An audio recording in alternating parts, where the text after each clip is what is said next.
Welcome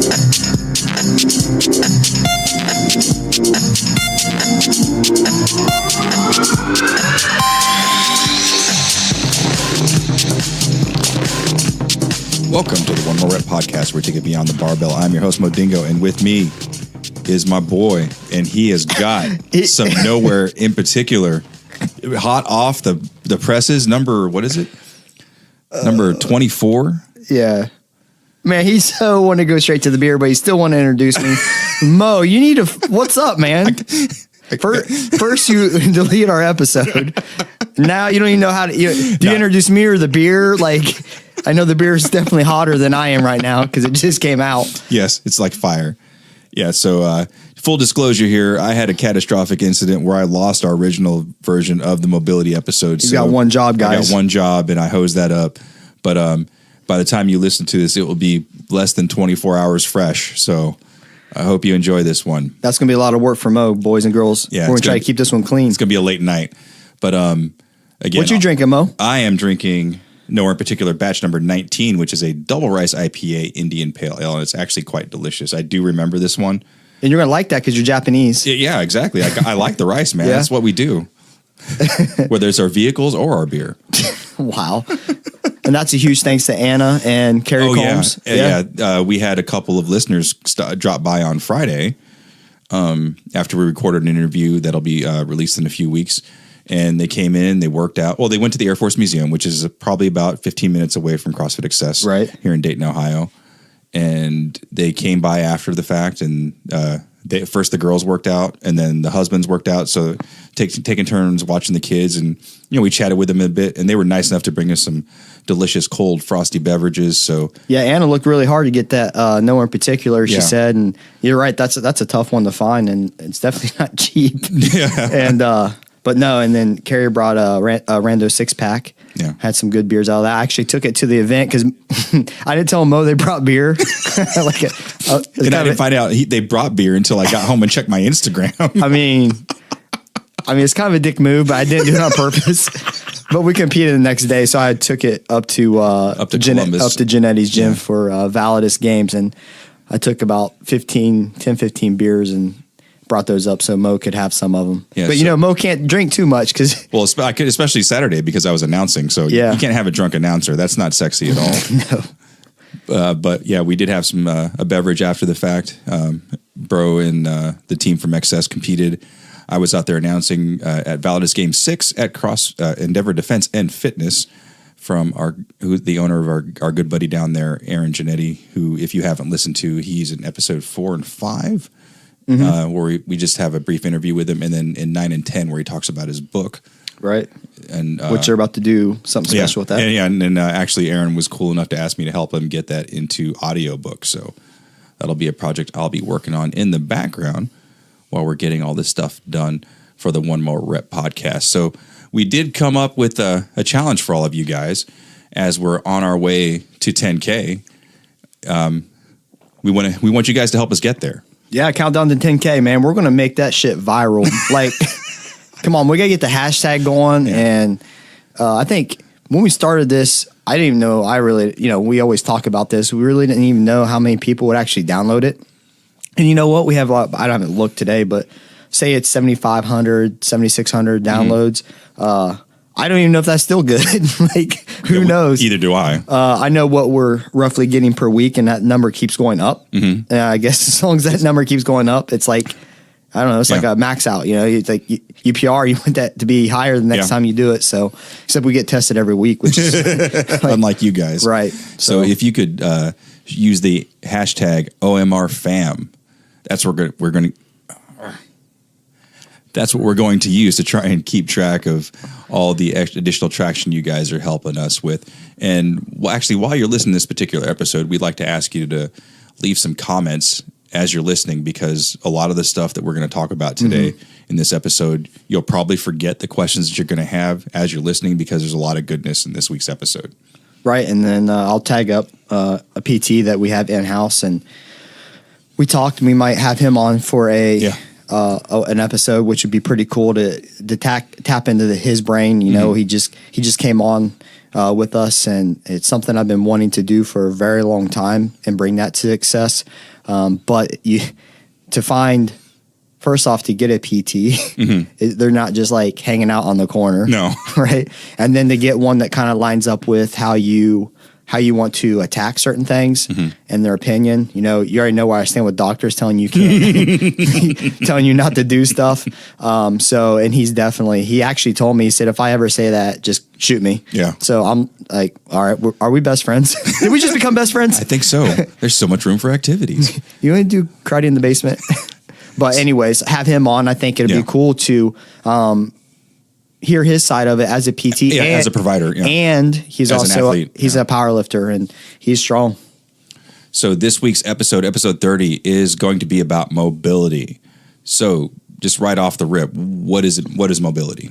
Well, first off, I'm told Mo, I can't believe it took us 30 episodes. Yeah, to come up with this episode. Because if, for those of you that don't know Brody or have never been to CrossFit Access, mobility is something that this entire culture fully embraces. Whether it's before, after, or during, you will see somebody rolling on something or smashing something. They're making that pain face. Yeah, making that pain face, and Brody has subjected me to that. Probably the first time I worked out here, and I hadn't even done any lift or anything, and I was in a puddle of sweat, laying on my stomach with a barbell in my quad or my calf, and it was unpleasant. Yeah, that's a rough one to start out with. Yeah. The old calf smash. Yeah, as Brody says, I have meaty calves, meaty virgin calves. Yeah, dude. Yeah. So I'll start off before Mo gets back into this. Mobility should not always hurt, but it is a necessary evil. Most of the time it does, and that's because you're actually, for the first time, treating an area that typically goes unnoticed and overused. Forearms and calves come out to right off the top of my head. They're most undertreated muscles that we have, that we take care of, and they're the most used. Use forearms for everything, use calves for everything, and most neglected. Most neglected, without a doubt. Yep. I mean, we'll stretch our backs, we'll stretch our shoulders, but we don't think about those other large areas. And we'll talk about probably deeper in this what the calves actually will affect and the chain reaction that can have on your entire body. So mobility, just as a general definition. Yeah, mobility often gets confused with flexibility. Yep. So mobility is, if I need to get into a position, so let's say I'm going to go overhead with my arm into an overhead squat. I have the flexibility to get there, but I have an impingement that's causing me to unable to become structurally sound in that position. So I have to use mobility as in either myofascial release by lacrosse ball or rolling it, smashing it, whatever, to release that tissue in order to get my scapula into the correct position. And therefore allow me to become stable overhead. A lot of us have the flexibility. Most people lack mobility and or motor control function, which is also huge. So I think one easy point of reference that I think a lot of men will associate with is that front rack position. Right. A lot of us don't have that ability to innately, once we first start, to get those elbows nice and high and pointed towards the wall in front of us. Right. So that would be what type of restriction would that be considered? It can be flexibility and mobility. Okay. Definitely not motor control typically. A good test is, let's get to put a barbell in a rack and have it weighted down somewhat. Or I've seen people band it, whatever. Can you get your hands on the bar with the bar staying in the middle of your palm and get into a proper front rack position? No. Okay. Right. So then we got to figure out, let's see, is there an impingement? Meaning, do we have to, is there a huge front rack issue typically is led by the lats, really tight lats. So if you think about elevating your elbow, right, and your lats are tight, well, the higher you get your elbow, the tighter your lats get. They're going to pull the elbow down, right? So therefore, we can maybe sometimes get into a position, but we can't hold and maintain a position because you're going against another force. And then sometimes don't we augment incorrectly, like maybe you'll start bending your back to try and First get your thing to elbows go. up. Yeah. Mhm, yeah. You're going to give up your lower lumbar on that. We're always, testing people's, stomach, tell them to pull the rib cage down and flexing their stomach. And then in that position, can they achieve a full front rack, right? So once you see if they can or cannot, then you have to start kind of digging. Is it a mobility restriction? It can be lats, tight pec, okay? Or a lot also goes into the rear delt side, because a lot of people will if they get into the front rack, they'll feel pinching on the back side of the shoulder. So we just kind of got to find that and get rid of that impingement that we have with the mobility. Lat smash, there's a lot of things we can do with that.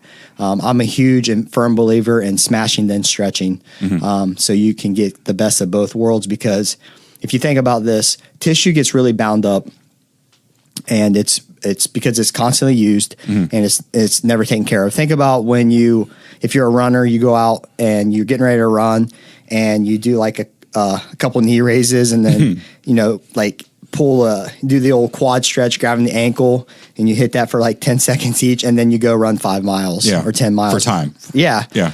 Or if you're a dude in the old school bench, you go get ready to bench and you pull the arm across the chest, put the other arm across the chest, do a couple arm circles, and then you start warming up with your 80%, right? So we're definitely not preparing our bodies for the best outcome. And in return, what that does is when that tissue starts getting dense, right? And we need to release it through trigger point. Massage is another good way to do it. But you don't have a massage therapist that's going to dig into your pec right before you go lift or dig out your lats before. So we do the mobility stuff. Okay. So flexibility, how is that different from mobility? So flexibility is if I can lift your leg up to, let's say we're doing hamstring, we're laying on our back. If we can get our leg to 90 degrees, that typically is more than flexible enough to achieve proper position. So there's no impingement, meaning I have to. There's no congenital malformation. There's no like birth issue, like where there's a structural not birth. concern. It's not really birth. It's just like I said, when that tissue gets bound up, right? You can't stretch it. Okay. That's where dry needling and E-stem comes into kind of play. But if I have zero restriction as far as mobility, like my tissue is not dense, it's not elongated, right? Which we need to get our tissue long. If I can get to 90 degrees without assistance, that's typically more, and anything past that is excellent. But I think one of the challenges for most of our listeners and society in general among the working class is, where do we spend a majority of our time? Sitting at a desk. Yeah. It's a tough one, man. I tell people all the time, they'll come in and they're like, "Oh, my back's lit. It's just it's on fire." I'm like, "Well, you're not using your glutes, right? Because that's the number one thing. Like when our glutes are turned off, it's going to dump that lower lumbar right across that sacrum. We've all had that shit. Or your erectors start getting lit." The problem is, let's say you're at work and you have a desk job, which majority of America does, unfortunately. So you're sitting there for 8 hours, and then even if you discount an hour lunch of getting up, so 7 hours. A couple bathroom breaks. Yeah, which is really nothing. So you say you're 7 hours sitting down, then you slept for 7 hours. There's 14 hours. 14 of the 24 hours you have had your glutes completely turned off. Then you roll into the gym. You do the butt smash, try to get that piriformis and that glute med kind of ready to go. Maybe try to hit a couple of banded good mornings, and then you go to squat, and then next thing you know, your glutes aren't working. You're like, what the hell? So 2 minutes of rolling out my quads isn't 2 going to do minutes. anything. Yeah. 2 minutes on each side of the glute is not going to undo 14 hours. I'm sorry. And that's where we struggle as CrossFitters, right? My job and the trainers' jobs here, because I've invested a lot of time into the mobility aspect of this, and I train more classes, so I get to see more variables than the next trainer. So I get to pass my knowledge that I learned through trial and error and what I see down to them. And that's what we often talk about. It takes time to undo this tissue. There's no way you're going to come in for 2 minutes on each butt cheek and expect change. What it does take is you to come in and start doing more than one thing, right? We got to make sure routinely, yeah. And you really got to work at it. And you may have a minor issue, or you may have major issues where it's going to be, you're talking weeks or months that it's going to take to actually start getting some legitimate change. And until then, it's now your owner/trainer's job to make sure that we're modified accordingly, right? Because we know if we load them, their glutes aren't firing, right? We got to give them things prior that they can come in, and it's on them.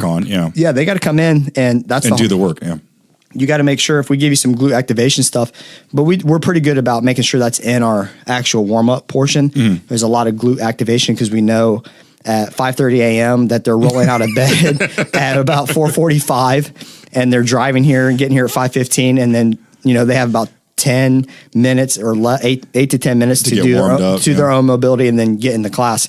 Those glutes have been straight turned off while they're sleeping, right? So, it does take work. It does take time, and that is where people want to be mobile and people want to be flexible, but they don't want to put the time in to achieve it. And that's in every aspect of CrossFit. And this goes to my next point. This is a necessary evil. This is something you have to incorporate in order to realize some gains. Because if you're short in an area, you're not going to be able to achieve the proper front rack. So, as a trainer, you would probably scale me down until I was able to develop the proper position. Definitely load. Yeah. Yep. That's the first thing we do is,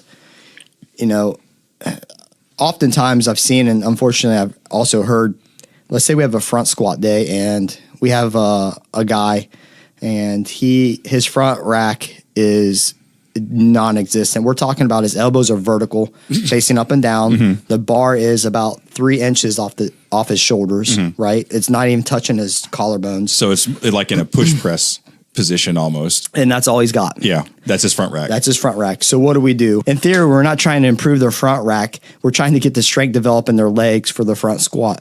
So a lot of what we do is we allow them to, we call it Frankenstein, cross their arms over, elbows up. That's okay. We're trying to develop the strength in their legs. We're not going to use straps to assist the front rack, right? We're going to, as they're warming up at their lighter weights, we want them to start actually applying the front rack and developing that, right? Because I know a long time ago, Doug Chapman once said the best way to get overhead position is to do overhead position. Yeah. Okay. Right. That's fair. And I agree with some aspects of that. I think you have to get into the position. It does help you motor control wise, but it also does get you used to the load, and you can kind of get those elbows a little bit higher sometimes when you're in that position. It's okay to do it in the warm ups and such, but when we're hitting those heavy sets, we're not going to load you and blow out your forearms right at the elbow at the expense of getting more weight. Yeah, or making you do less weight because you don't have a front rack. That's just ridiculous. Like, let's build your leg muscles and then watch you suffer on the thrusters. There you go. And I think you kind of have a personal example here with one of your athletes when it comes to that front rack and the benefit of improving that mobility. Yeah, I mean, it's not uncommon. Like most men struggle with. I had front rack issues. Mo still has some front rack issues. I'm getting better, but I can't keep that bar in the middle of my palm. It's a process. Yeah. Yeah. But I could take everybody that I've ever known in CrossFit that I've ever coached and combine them all together, and they still have better front rack as a group than Pat. Sorry, Pat. Sorry, not sorry. Yeah, we love you, Pat. And Pat Cron, let me tell you, we've talked about him a couple times. We've talked about Pat multiple times, and just to give you a physical reference, like Pat looks like he could have played in the NFL in a different life. Right now, shoot. Well, yeah, right now too. And so he comes in. He definitely has struggled with his front rack, and we worked a lot. initially to get him to that because it sucks as a guy because your weights are reduced, and I don't care about that. But when the strength is there, it's one thing, but you can't get overloaded. But it also puts a lot of strain on your wrist and your forearms and such when you don't have a proper position. Yeah. And which is that's the point I'm at right now. Yeah. And slowly improving, but there's still some discomfort in my wrist just because I don't have that front rack. Right. And so we worked a lot for Pat to even get it to touch his shoulders. I mean, he would be loaded to 225 and it would just now be touching. So there's a lot of tension on the wrist and the elbow.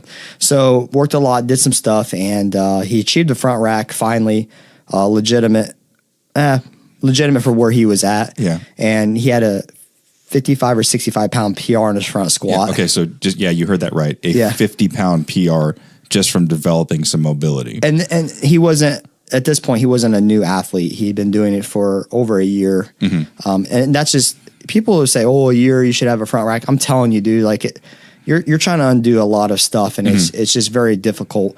And I could be off on the time frame, but he was no brand new CrossFitter who was in his second cycle and had a 50-pound, because that happens all the time here. Beginner anyways. gains.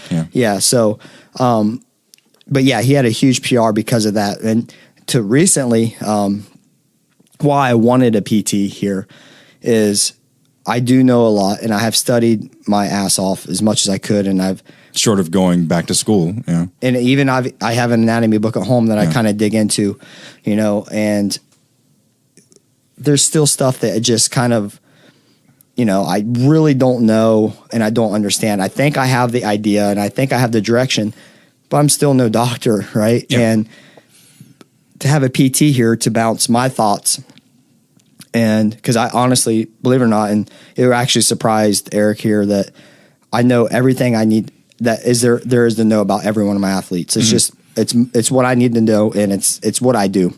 And so being able to bounce my ideas off of him and get guidance from him, and then give and trust that my athletes go to him. Pat's front rack is improved in the last 3 weeks. Oh, just from Eric being here for a little bit? My gosh. Okay. Yeah. I think it's, sometimes I think where Pat kind of had a shortcoming was, and all of us do, is we're not patient enough with some of the exercises that we do. Okay. We do it for 3 days, we get zero change, and then we are on to the next one. Well, when you keep that process up, you're trying 3 or 4 different things through the week, and one of them could have been the one that you needed. But you got to stick with it. You got to stick with it. And I think that's kind of, it's good to have multiple exercises to go to after you've exhausted some of the other. Okay. Because it still achieves the same thing typically. But you got to spend the time on those, make the progress, and then make the next step. And it's awesome. But Pat does come in. He spends a good 25, 30 minutes before class really working it. And that's what it takes when you are at a huge deficit. Yeah. Now, so you talked about some of the results that we can realize by doing these things, but as CrossFitters specifically, are there some areas that you see us normally deficient in as a collective? Yeah, as a collective, I'm going to say weak glutes. Okay. Absolutely. It's not knowing how to use them. How to fire off and activate them appropriately. Yeah. And in all honesty, we hit an area where we had an issue here. A lot of people were having some low back issues. And I'm like, I look at a programming and I'm like, I don't even know what's going on. Like, I have no idea. You're trying to identify if you're overworking your athletes or absolutely. the lows are too high. Yep. And so I'm looking, I'm like, no, it's not that. And I'm real, I'm honest. I don't sit there like, I program it. I'm not going to call myself out. Like, I'm the first to call myself out. And going through, didn't notice anything crazy. And then we actually hit a wide stance back squat. We did that as a cycle. I got that from Corey Chapman, who's Emma Chapman's husband, who I helped. I worked with her Olympic lifting for about 2.5 years. She's a 3-time regional qualifier. I think she's got 8th this year as an individual. And I was just kind of telling him, and I actually had it developed for Presley initially to one of the Olympic lifters here. Yeah. To start getting her squat numbers up. Okay. So we changed it. He's a great power lifter. Great. His knowledge. I don't trust anybody really with my athletes, and he's the very first person I trusted to program something for one of my lifter. But we tested it, and it was great. The warm up that we do is great, and we found out that not using our glutes properly was leading to us all having lower back issues through our squat series. So explain that wide stance you just mentioned. Yeah, so think it's not sumo; it's right inside that. And what it does, the wider you go, obviously, the more difficult your squat's going to be, right? And narrow can be the same way too. But you got to find that sweet spot, right? I mean, but there's a narrow stance squat, there's a wide stance, and there's a lot that powerlifter does. Think Westside, okay? Well, a lot of things, the variations that Westside does. He incorporates a lot of that same stuff that he does. Westside barbell for those that aren't familiar. Yeah, so using the wide stance, really how you hinge and have to get into the squat, you have to turn your glutes on. If you don't turn them on, you're not achieving the squat. It's just the way it is. It keeps you from being quad dominant, which a lot of CrossFitters unfortunately are when they squat. It teaches you how to properly squat, activating the glutes, using your glutes, and then some of your quads, right? And then also teaches you how to push your glutes through the lift instead of just trying to. I see a lot of people, they're coming out of the hole and then their knees shift slightly forward. They're switching to their quads and they're pushing through their toes and midfoot instead of staying deep in the heel, right? So when you do this wide stance, it really forces you to do it proper. And then in return. So there's nowhere to hide. Zero place to hide, bro. I mean, it's tough. The warm up that what we did prior to that was a 10-minute glute activation. And it's probably by far one of the best strength cycles that I've ever seen and actually used, and that's saying a lot. Yeah, it's pretty awesome. Yeah. So I think there's some controversy when it comes to mobility as to when you should mobilize, whether it's before or after the workout. Yeah. Just had this talk with Eric, our PT. He all before he just said it's just. There can be as much controversy as there is, but I've tried. So I've tried it all. I've tried it all. I've tried dynamic. I've tried mobility. I've tried stretching. I've tried dynamic with mobility. I've tried dynamic with stretching. I've tried not stretching at all because you see a lot of people say if you stretch too much, then you lose the elastic parts of your muscle, and then you're not as strong. And if you do mobility, you're turning the muscle off because your receptors get turned off, blah, blah, blah, blah, blah. So let's dig into that a little bit. So static, that's your traditional stuff we did in junior high school PE where we do a hurdler stretch, like legs in a V on your butt, you're leaning forward to stretch your groin. And then, just the static, like you said earlier, holding your arm across your chest before you go do that bench press PR. Right. Okay. So then what would dynamic be? Dynamic is typically, think of getting your blood flowing, high knees, side shuffling, karaoke, bear crawl, or inchworm with push-ups. You're actively, dynamically turning the muscles on and getting them ready, right? So kind of anything that gets your heart rate up while you're incorporating those movements. So stuff like we did in football or jiu-jitsu, soccer, basketball, those types of warm-ups. Absolutely. Okay. And then straight mobility is if you just sit down and like we did with Mo, we smashed the shit out of his calf with the barbell. Yeah. It's aggressive. I'll live on aggressive here. Yeah. It was very uncomfortable, but I learned the benefits of it when during the workout I wasn't nearly as tight as I normally am, and something I've incorporated into my ecosystem ever since then. And here's the thing. I've always said, if something's sensitive to the touch, it's begging you for attention. It just really is. That's fair. Nothing should be sensitive to the touch. And I'll challenge any of you, if you're having calf tightness, or let's go quad, because that's a common thing. Roll your quads and just walk through that real quick. So bro had me sitting on my butt, legs extended, toes pointed up, and all he did was just get a barbell. Right. That's one way to do it. Laid it on top of me, and it was unpleasant.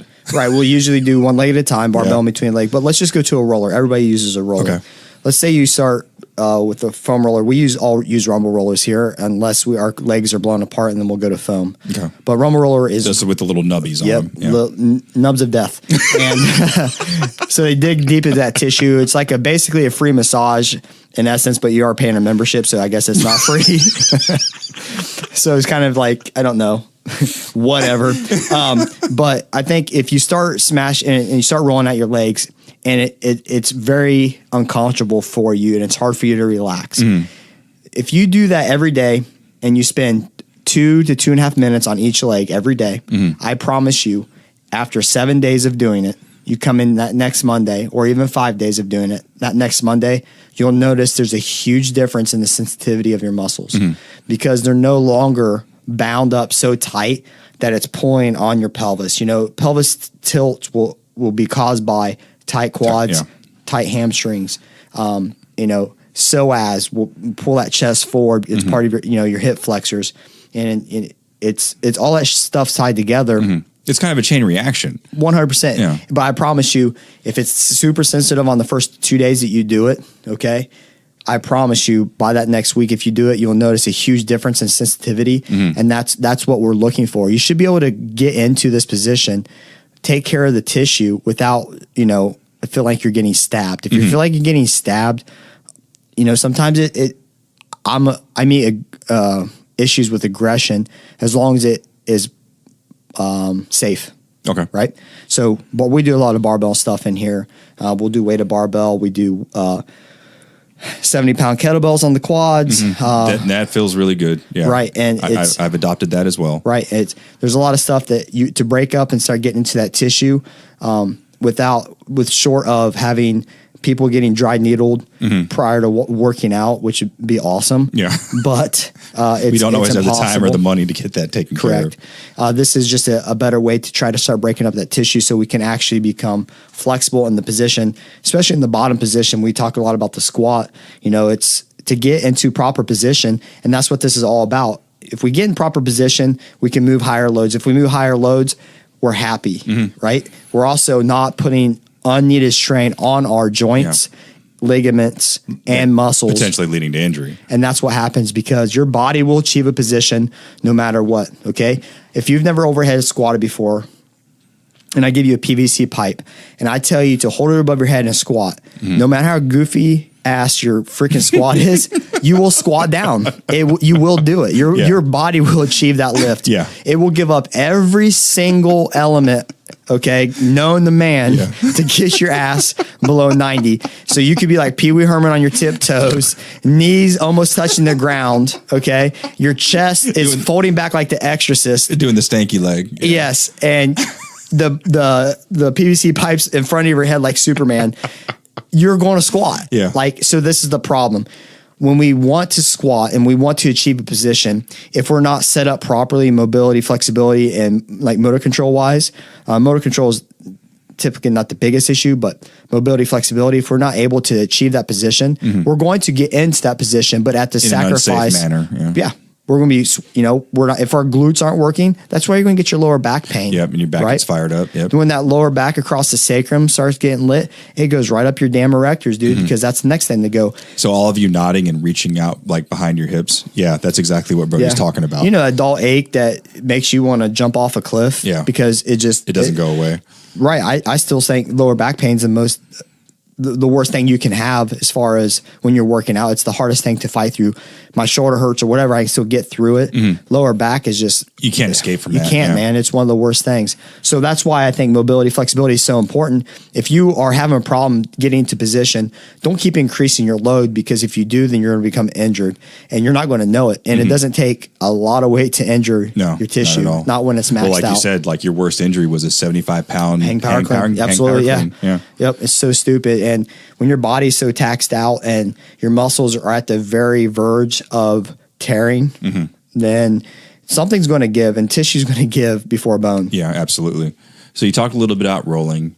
You talked about smashing, and there's some other things that you can incorporate, which within our ecosystem of CrossFit, cupping is one of them. Yeah, cupping and dry needling. Cupping is huge. You have massage therapy, which is great. Get little ninja fingers in those tight spaces, Those evil places. Yeah. that lacrosse balls, and we use the blue supernovas a lot in here for certain things. The Death Star. Yeah, Yeah. yeah. So we do a lot of those, but there's still places that can't hit the small trigger points, and some trigger points are the size of a pinhead. And I'm not joking, especially when you start getting to like your scalenes in the neck, and some of your trap. The smallest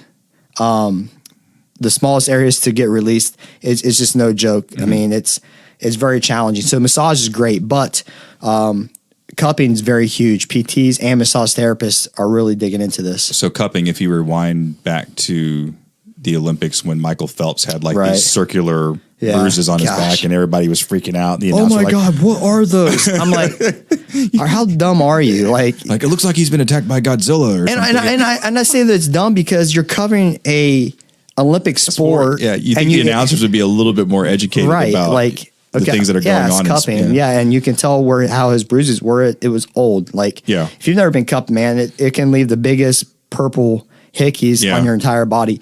And So then, kind of explain it a little bit. yeah, so cupping the behind It's China. It comes from China. yeah, the Chinese have got some weird stuff. You know, I'm not into. They got some medieval practices. Bro, but the they stuff do. works. Yeah, it does.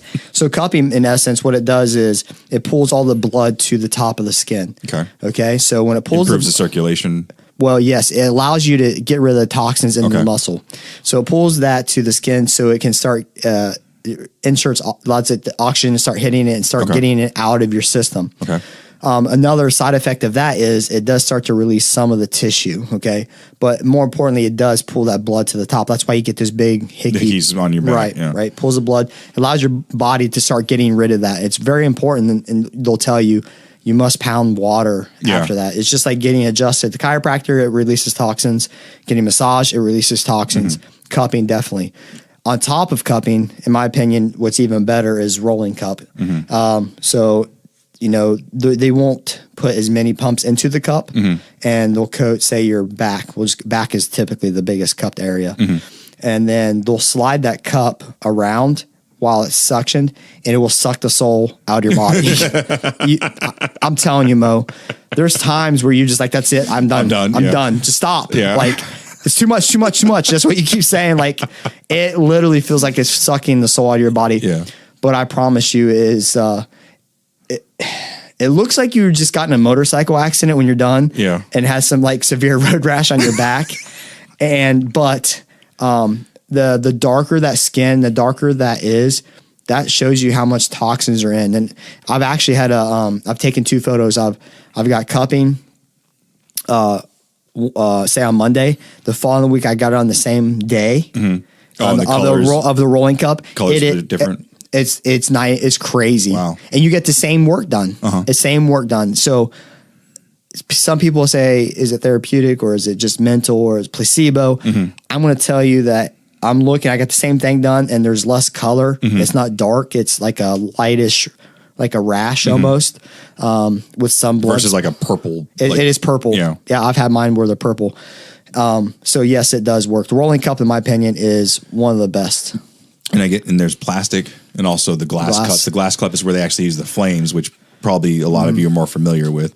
But the newer models, like it's got like a little valve on there and you can pump the air out of there. Yeah. And in all honesty, same mechanism as the fire cups. Yeah, bro. Get on Amazon. There's a Chinese set out there. It's less than $30, and I promise you can do that to your own self, and it's really cheap. I'm not huge into the silicone.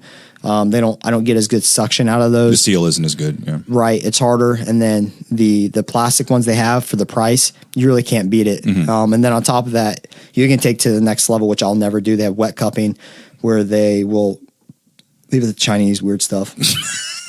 They'll actually lacerate your skin. Okay, and then they'll put the cup on, and just look it up. It's pretty. Yeah. It's pretty intense. It's very intense. Yeah. People still swear by it. It's still that same. It's releasing that blood at a higher rate. Yeah. You're not going to Because you're breaking the skin. Yeah. Yeah, you're breaking the skin. You're not going to bleed to death. But people do swear by that. It's little small lacerations. Put the cup on. I just don't. That'll never happen here. It's just a little too bit much. of an infection control issue. Yeah. And then last of all, one of the things you mentioned was needling. Yeah. And the thing I think about with needling is acupuncture, but it's a little different. A lot different. Yeah. Yeah. So there's a point in time to where you could stretch for 45 straight minutes and you will not. Nothing's going to get released. You will not be able to elongate the muscle because there's too much. So think of your muscle fibers. If you interlace your fingers, okay, and how they're connected, they're going, in a perfect seam.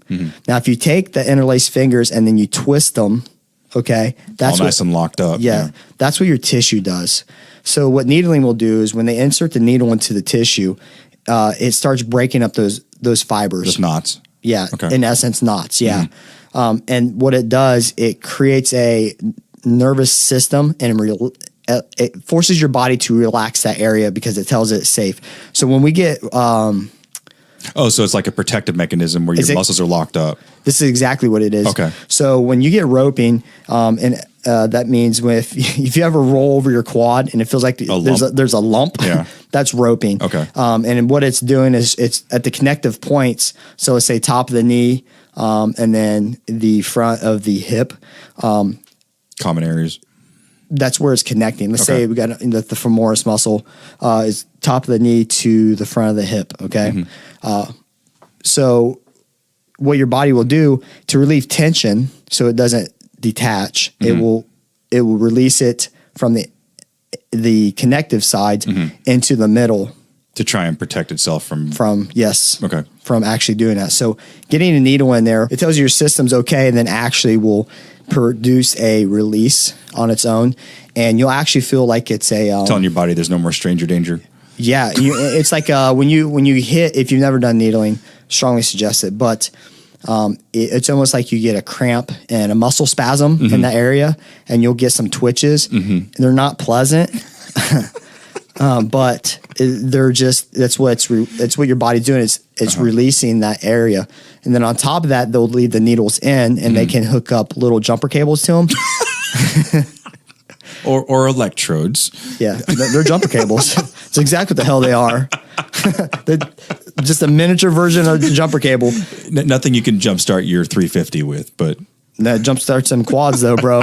So put them in, and then you'll get some good stem going through those needles directly into the muscle. Okay, and you get that nice little twitch, and it's really just releases that knot, bro. It's so good, and why CrossFitters have fallen in love with cupping / needling more than anything is because it speeds up the process. You literally can go get needled. Process, yeah. You can go get needled, go out and work out typically, right? And they'll tell you, if it hurts, then stop. If it's good, then go. It's release the muscle. It is with this day and age that everybody wants instant gratification. Yeah. Look up needling because that's what it is. It is instant gratification. You feel it release, you feel a spasm, and then you feel great. Unless you get your QL needled, which that needle's about. And the QL is it's in your back. So if you think. If you look at your erector, it's almost like in between your rib cage and your erector. Okay. It's that dull ache you get when your back's fired up. Yeah, but it's not on the sacrum and it's not in the erectors. It's like on the sides, the back sides of your back. And there's a lot of distance between the surface of your skin and the muscle. That's why you had that nice, long, lovely needle. We'll have to post a video that I have of one of our trainers getting the QL. She had no idea that the needle was that long. It's pretty... It's mind blowing that it's that long. It's going directly into the and QL. Not coming out the front of your body. Yeah, and then a lot of time your QL will get overused because of you don't have your core strength's pretty low, and it'll start dumping off. And I believe a QL is a rotator, left and right. Okay, if I remember right. So talking about how to get these things addressed, we talked about massage therapy, talked a little bit about chiropractors, but the one area we've covered a lot today is the physical therapist. So if you could kind of like give us the elevator speech on like those 3 different areas. Yeah. So like cops and firefighters, there's always a beef between cops and firefighters when you're on scene. Okay. They both talk smack about each other. It's just kind of like Bengals versus, Browns fans, that type of deal? No, Bengals, first off, there's no such thing as Bengals fans. They're a bunch of bandwagon, only like them. They can't even sell out a home playoff game, Mo. I'm just saying, they can't even give the tickets away. Us Browns fan, we're 0-16. We've won 1 game in 2 years, and I'm still ready for and you're still tearing down the goalposts. Dude, yeah, absolutely. You wait till we win 2 games and see what happens.